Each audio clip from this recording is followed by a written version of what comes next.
Well, hello, hello, hello. Much love to you all. May God bless you all. Hit that like button, share this stuff out.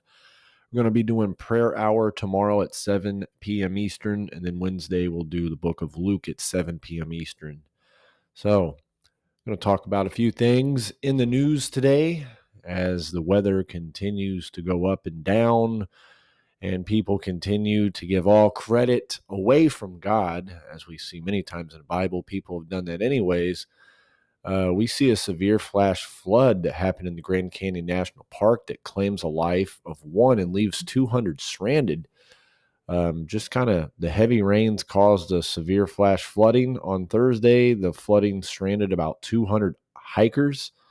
That'd be pretty crazy, hiking and get stranded already in a dangerous environment. The Grand Canyons is, I've been there. There's a lot of things that could get you hurt in the Grand Canyons. Flooding began within 30 minutes, prompting people to warn each other to evacuate as the water levels continued to rise. So, um, check this out. There's no sound with it, but it's pretty cool. Just imagine hiking and just see that. Just these areas over here, of course, that's normal hiking areas. You could say people hike through that. Man, such a beautiful scenery. Such a beautiful scenery. I didn't go down inside the canyons when I'd went. Would have been nice, but I did some hiking in Arizona away from the canyons, and look at that. Looks beautiful.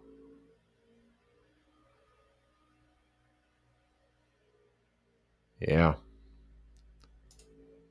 looks like they're kind of just playing back with the same. He took 3 different videos, but then we see this video here. Just oh yeah, hitting every type of hiking area.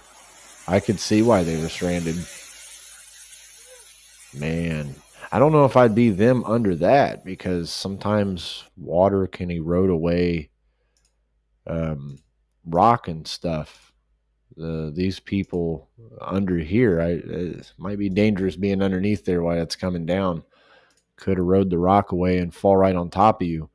But this hit out of nowhere. It isn't just like it was just pouring down rain everywhere. uh, they were hiking. I mean, even if it was a little bit of rain, people still hike in it, and they weren't expecting something like this to take place. Of course, everything that's been taking place has really been unexpected. The earthquakes too. I mean, earthquakes is something that's always really unexpected. I mean, we get you know maybe a little bit of hey, we might be hit with one, but really they hit out of nowhere. I'm only going to look at 5.0s and above in the past 12 hours. Panama had a 5.8 8 hours ago. You see Portugal, lots of people reported this one at a 5.4. Then you see out there in the sea, they had a 5.0. Japan, they had right off this island, they had a 5.3, 5.3 in Tonga, along with a 6.1 and a 6.9. Tonga, we've been talking about that a lot on this channel, and it really seems like it might be getting close to another huge eruption with all this increased seismic activity taking place. So, just a lot of shake, rattle, and rolling going on. So, away from some of the war talk over there in Israel, the Jews are allowed to pray on the Temple Mount. I would build a synagogue. If I were to say that Muslims are not allowed to pray, you would kill me, said Ben, however you say his last name. But National Security Minister Itmar Ben reiterated on Monday that his policy allows Jews to pray on the Temple Mount. He said in a Monday morning interview given to the Army radio, if I were to say Muslims are not allowed to pray, you would kill me. The National Security Minister also claims that there is no discrimination between Jews and Muslims, and therefore Muslims are allowed to pray anywhere, even at the Western Wall. So that's really a short, sweet report that we have right there. But always seems to be a lot of tension at the Temple Mount. So let's see what happens with what's going on.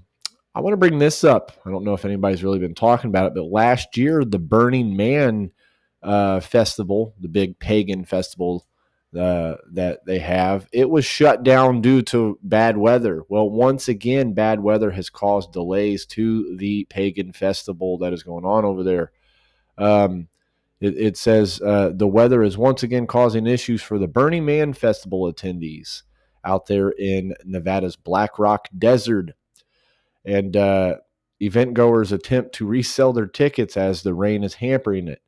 On Saturday morning, Burning Man officials who struggle to sell tickets this year announced via Twitter that the entrance to Black Rock City, the temporary community created by the festival goers, was closed due to rain.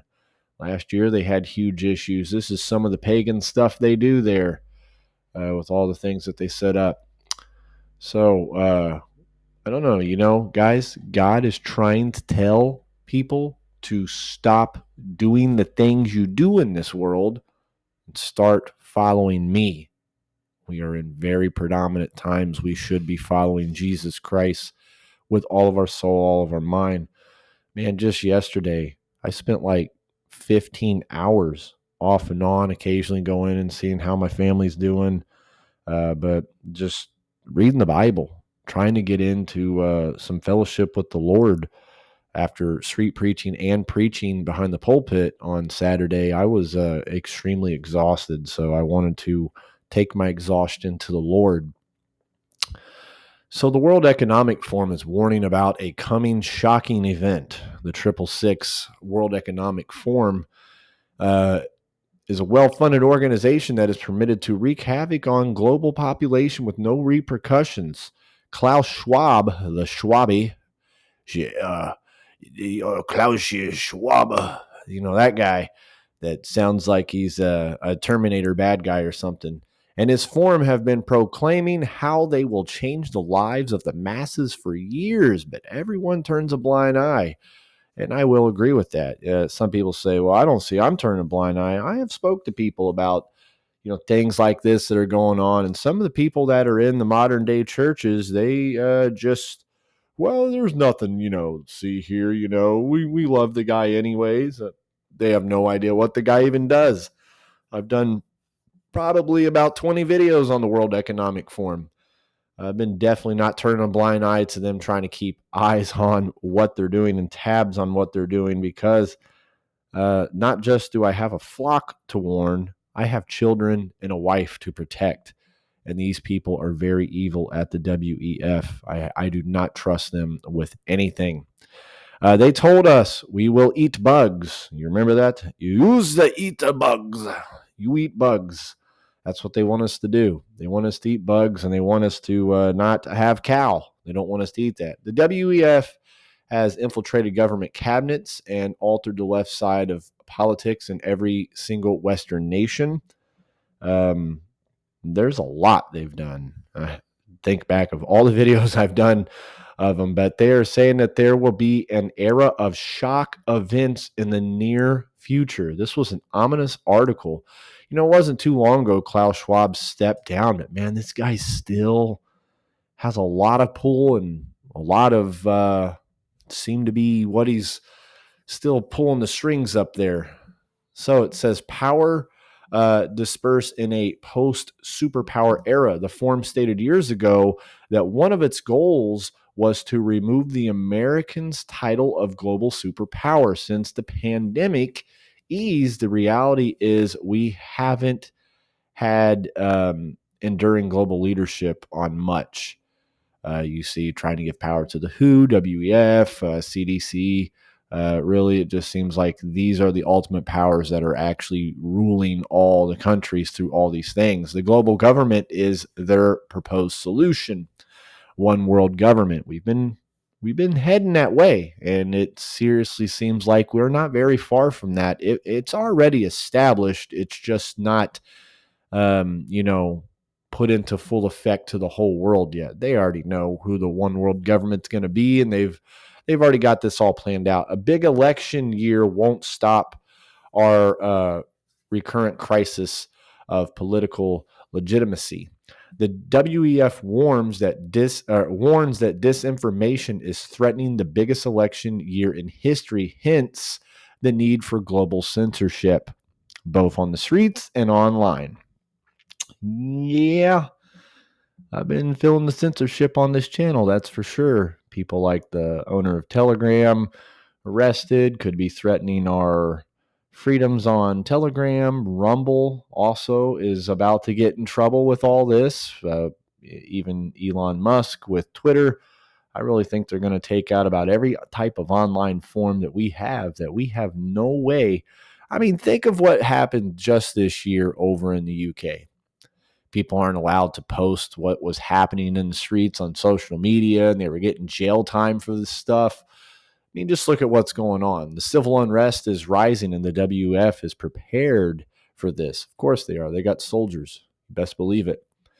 The eco anxiety and AI, the climate change hysteria is wreaking havoc as intended so that the governments can continue to spend on a unidentifiable problem without the masses questioning their perpetual spending.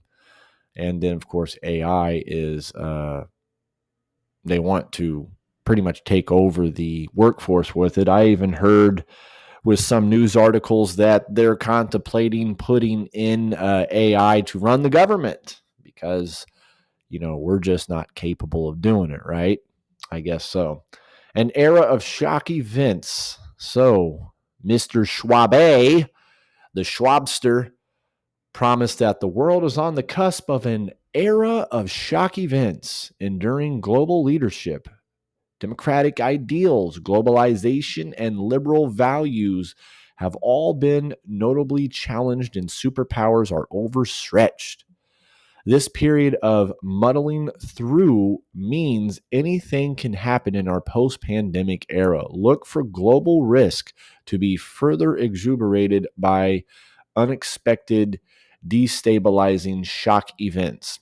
One, a new global extremist group emerges with the world distracted with multiple major wars and leaderships in decline. This could be an opportunistic time for a new extremist group to make its mark and maybe not face as many consequences. Of course, also AI can do a lot of things. Two, a cyber pandemic. I think we've seen a lot of cyber attacks lately. Three, climate change claims. Of course, the COP28, the COP28 plan to phase out fossil fuels. Just the other day, when my parents blessed me with a brand new lawnmower, 95% of the lawnmowers they had for sale were battery operated, no longer gas operated. So it's already a transition of, oh, this is destroying the ozone and this, that, and that. Cow farts, as Bill Gates says, destroys the ozone layer. Remember? Even though in Genesis 1, animals were created before man. It's man that's destroying the world, not animals. So, Klaus Schwab organization is promising civil unrest. That sounds really interesting. Economic collapse. Oh boy. World War III. Yay. And a evaporation of a nation, aka the USA. Everybody wants United States taken out. We always help everybody. We bomb everybody. We rebuild them. But none of these nations would ever help this nation if it really came down to it. Think about that for a second. So the globalists are willing to batter the masses with a series of attacks that will act as a staunch warning that there is nowhere to run. Of course, if you read the book of, what a lovely article about toilet rings. If you read the book of Revelation, you can tell there's going to be nowhere for people to run. If you read the book of Hebrews, you cannot run from God. He sees everything. Fact of the matter is we need to be more worried about what God sees and what God hears and what God wants from us as a society. He wants us to love the Lord thy God with all our heart, all our soul, all our mind, and to love our neighbors as ourself. So, guys, much love to you guys. Hit the like button. Help get this stuff out here. Let's try to finish this month strong. It's been heavily censored. And let's, pray together, because a family that prays together stays together, guys. Much love, and may God bless you.